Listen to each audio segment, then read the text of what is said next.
지금부터 알려드릴 내용이 진짜 사기예요. 이건 실제로 과학적으로 증명된 방법이기 때문에 난다 긴다 하는 운동을 하루 종일 계속 할 필요도 없고요. 이 내용만 알면 끝납니다. 트레이너한테 배우면 1회에 5만 원이 넘게 하는 PT 비용이 이걸 배우고 운동에 적용하면 0원이 되는 거죠. 여기 두 친구가 있어요. 한 친구는 매일 헬스장에 가서 운동을 하고 다른 한 친구는 주 3, 4회만 가고 있죠. 그런데 주 3, 4회만 가는 친구가 근성장은 더 많이 하고 있어요. 왜 그럴까요? 그건 운동량의 문제가 아니라 타이밍의 문제입니다. 우리가 하는 운동, 수면, 스트레스, 이 모든 건 사실 호르몬을 자극하기 위한 과정이라는 거죠. 근육이 커지는 건 단백질을 많이 먹어서가 아니라 그 단백질을 근육으로 합성하라는 신호가 나올 때 커진다는 거죠. 즉, 진짜 중요한 건 언제, 어떤 신호를 만들었냐는 거지 그냥 얼마나 오래 했느냐가 아니에요. 오늘은 이 호르몬이라는 녀석을 이용하여 최소한의 운동으로 근육을 만드는 법을 말씀드려볼까 합니다. 해당 내용은 한국의 피톨리지라는 채널과 미국의 닥터 게인의 영상을 참고하고 거기에 최신 논문이나 연구 자료를 덧붙여서 만들었습니다.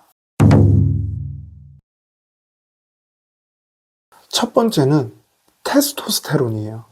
흔히 근육 호르몬의 왕이라고 하죠. 이게 잘 나오면 근육은 잘 붙고 지방은 줄어듭니다. 그럼 어떻게 늘릴까요?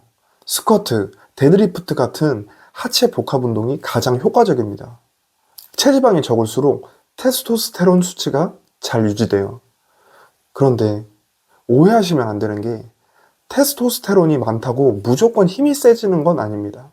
2025년 장 연구팀이 발표한 생리학 프론티어 학술지의 논문에 따르면 테스토스테론은 근육량과는 관련이 있지만 근력과는 반드시 비례하지 않는다고 합니다.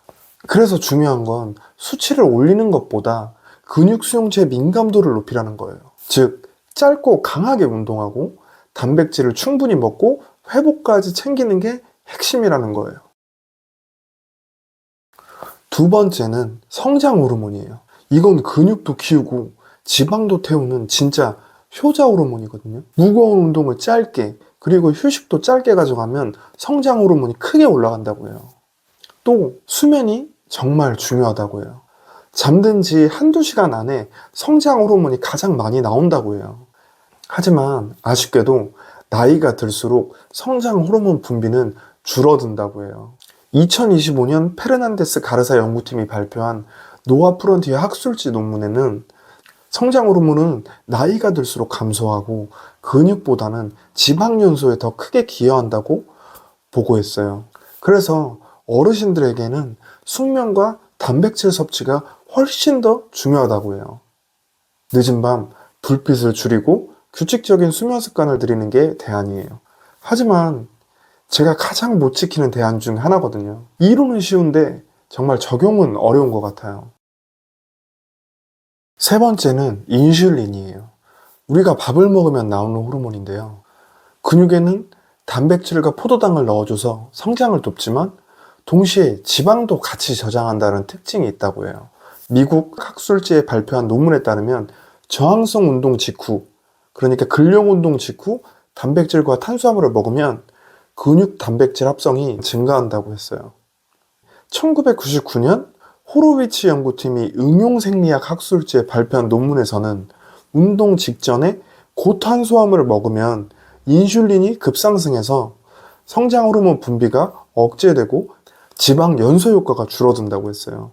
2023년엔 리우 연구팀이 당뇨병 및 대사증후군 학술지에 발표한 논문에서는 인슐린 저항성이 생기면 근육 합성 효과가 떨어지고 지방이 잘 쌓이는 체질로 변한다고 밝혔어요. 정리하자면 운동 전 2시간에서 3시간 전엔 일반적인 식사, 탄수화물, 단백질, 지방 골고루 이건 대부분 문제가 없다고 해요. 운동 전 30분 전에는 위에 부담이 안 되는 가벼운 간식 정도가 좋다고 하고요.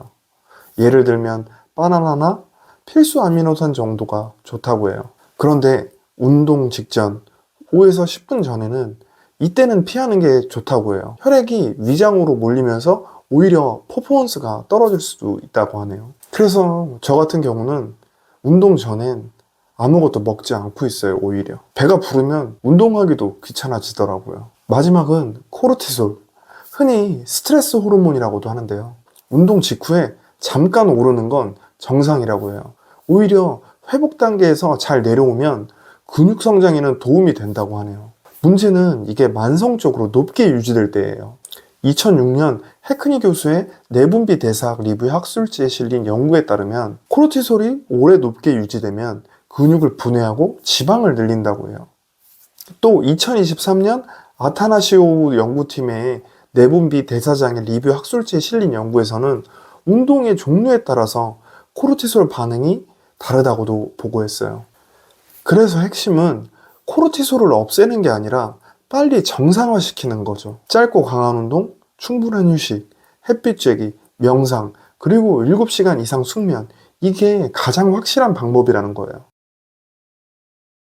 자, 그럼 정리를 해보면 운동은 짧고 강하게, 식단은 똑똑하게, 잠은 숙면을, 스트레스는 적게, 이 네 가지만 지키면 최소한의 운동으로도 근육을 충분히 키울 수가 있는 거예요. 오늘은 호르몬에 대해서, 또 그걸 이용해서 최소한의 운동으로 가장 똑똑하게 근육을 만드는 법에 대해서 알아보았는데요. 이게 내용은 간단하지만 실제로 내 삶에 적용하기란 쉽지 않죠. 저도 실제로 못 지키는 내용도 많고요. 하지만 실제 내 운동에 적용한다면 달라지는 걸 느끼실 수가 있을 거예요. 오늘 영상은 여기까지고요. 앞으로도 재밌고 운동에 유익한 영상을 많이 올릴 테니까요. 구독을 꼭 눌러주세요. 감사합니다.